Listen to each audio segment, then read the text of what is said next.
In February 1959, 9 experienced hikers ventured into the remote Ural Mountains of Russia for what should have been a routine skiing expedition.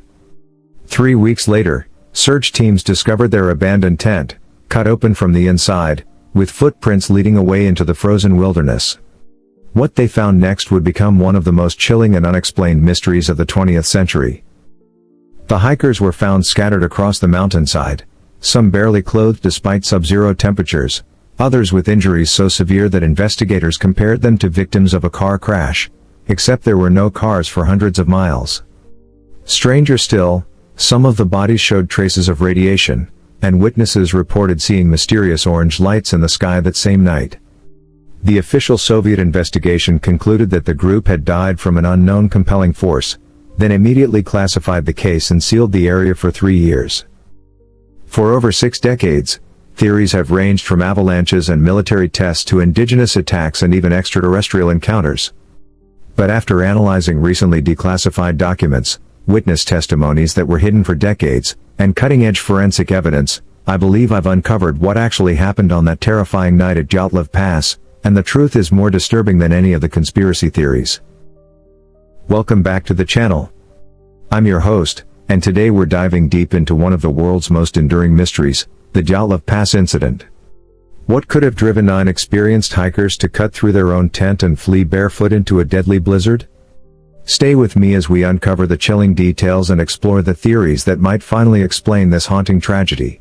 Our story begins in late January 1959, when a group of 10 students and recent graduates from the Ural Polytechnic Institute embarked on what should have been a routine, albeit challenging, hiking expedition.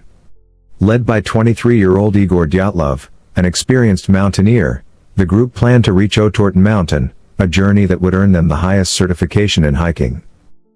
The team consisted of 8 men and 2 women, all skilled hikers and skiers. However, one member, Yuri Yudin, turned back early due to illness, a decision that would ultimately save his life. On February 1, 1959, the remaining 9 hikers made their final camp on the eastern slope of Kolatsyakal Mountain. The name itself is ominous. In the local Monsey language, it means dead mountain.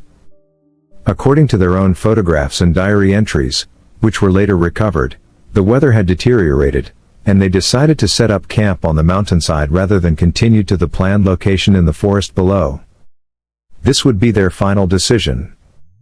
Sometime during the night of February 1st, something happened that terrified these experienced outdoorsmen so much that they cut through the side of their own tent and fled into the deadly cold wearing little more than underwear and socks. When the group failed to return as scheduled, search parties were organized.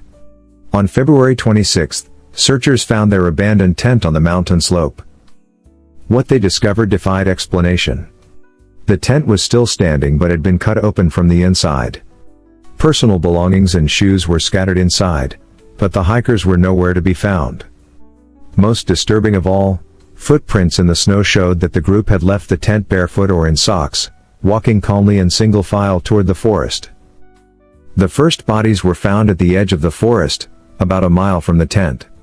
Yuri Krivonishenko and Yuri Doroshenko were discovered under a large cedar tree, wearing only underwear. Between the cedar tree and the tent, searchers found 3 more bodies, including group leader Igor Dyatlov. These 5 had died of hypothermia, which seemed to make sense given the circumstances. But the mystery deepened when the remaining 4 bodies were finally located 2 months later. The final 4 victims, found buried under several feet of snow in a ravine, told a much more disturbing story. Ludmila Dubainina was found with her tongue missing and severe chest injuries that had broken her ribs. Alexander Zolotaryov had suffered massive chest trauma, and Nikolai Thibault-Brignoles had a fractured skull. The force required for these injuries was described by the medical examiner as equivalent to being hit by a car. But perhaps most bizarre of all, some of the clothing was found to contain traces of radioactive contamination.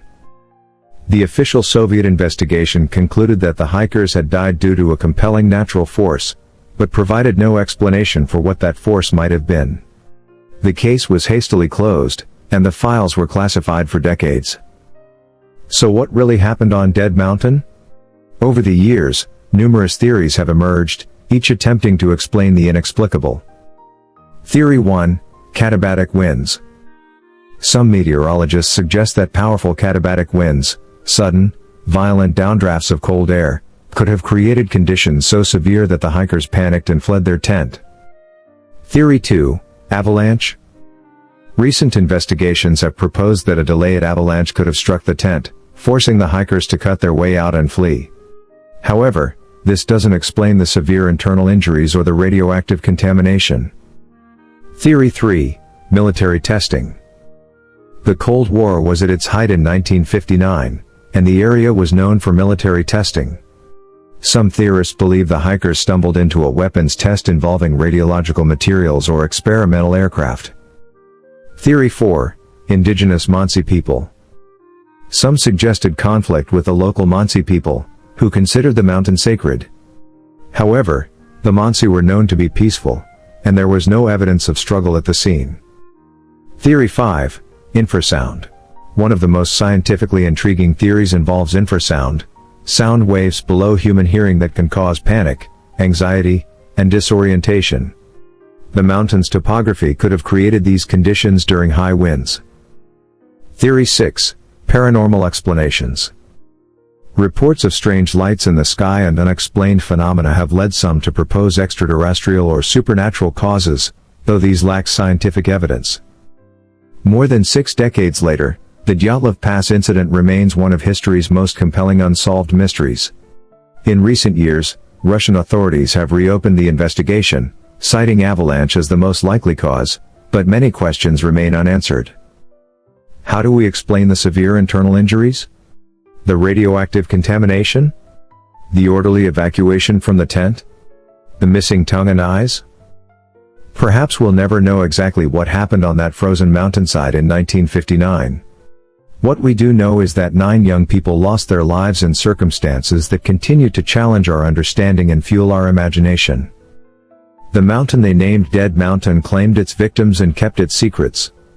And somewhere in those howling winds and shifting snows, the truth about the Dyatlov Pass incident remains buried, waiting to be discovered. What do you think happened to the Dyatlov hiking group? Share your theories in the comments below. If you enjoyed this deep dive into one of history's greatest mysteries, don't forget to like this video and subscribe for more unsolved mysteries and true crime content. Until next time, keep questioning, keep investigating, and remember, some mysteries are more terrifying than any fiction.